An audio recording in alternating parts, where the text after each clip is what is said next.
Hello again. This time I'm going to be ranting about DRM. Some of you who actually know me might see this as a channel for posting my blogs in video format. Well, guess what? You're spot on. That's exactly what this is. Since my blog is now used to maintain progress reports on the newest game I'm making, I will be using this YouTube channel that barely anyone knows bug-winged fuck all about to recite my daily musings and hopefully improve humanity as a whole.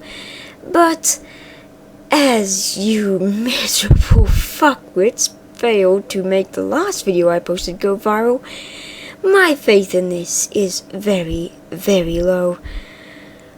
Even with supportive reaction images I drew myself, it doesn't seem that people like people exposing truths. Or perhaps it's just because the video's only been up for 3 hours. But I don't know. I suppose I expected such an important matter to be addressed more quickly. But no.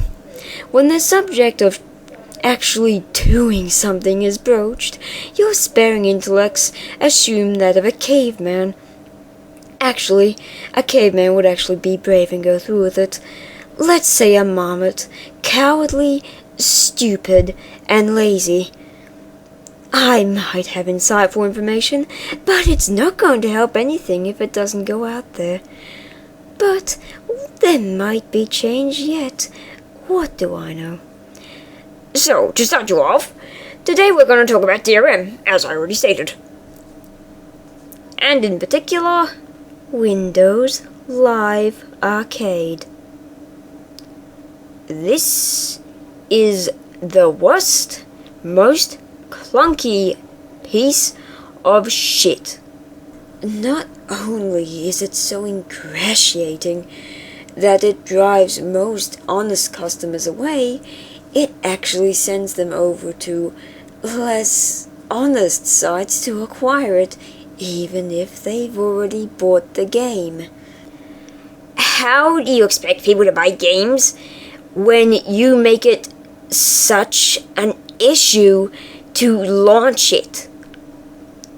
I think this is probably one of the things I'm okay about with as it is.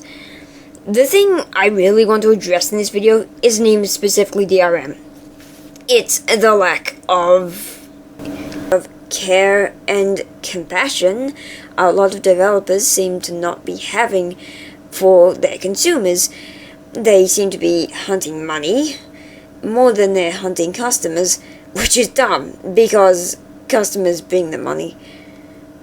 I don't know why, but they're trying to hunt pirates, basically.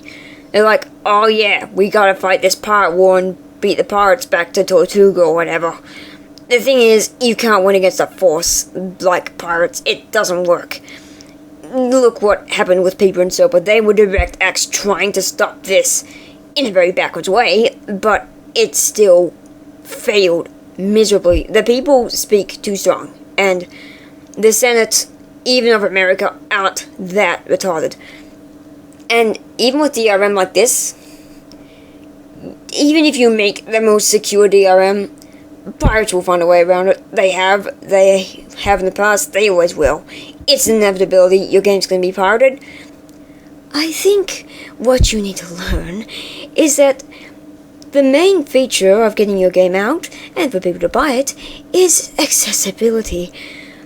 I don't have much experience as a developer, and certainly not a commercial one, but I can probably wager that my indie RPG Maker VX game saw more eyes than Batman Gotham Knights ever did, and I didn't even charge for it. It wasn't a big game. It had no hype surrounding it, and the first thing people knew of it was its first demo. I just executed it well, and made it easily accessible. And I didn't expect a nickel for it. I didn't even let people pay me any money. There was no donate button. But more people have seen it than they will ever see of Gotham Knights. And guess what Batman Gotham Knights uses? DRM. The scoop is this. Don't try to prevent piracy. Full on, you fail. Be inventive. There are plenty of ways to sway customers into buying your game, such as actually good gameplay and decent looking combat. A good game will get good customer service. A bad game with a nice HD trailer, think Dead Island, won't net you shit outside of the gullible sheep, who now probably feel more retarded than ever. I'm not going to go on much more about this, because this video is already twice or over the length of my last, and the previous recording ended up being 17 minutes, which I don't have the capacity to hold on my channel. In closing, please, when you're making DRM, try to keep it accessible for those who might actually want to buy it legitimately. I did, and I still do, but not with this system. Windows Live, it's awful. I didn't research this topic much because I'm not going for the typical, hey, you should make your DRM better by doing this and this, blah blah blah. I'm just stating, don't use it, because anyone with common sense can tell you this is awful. It's an awful DRM, and it makes all other DRMs look fashionably modest, and that's saying something, because there are some other pretty bad DRM out there. Yours is just a prime example of the meticulously retarded. Have a nice night, ladies and gentlemen.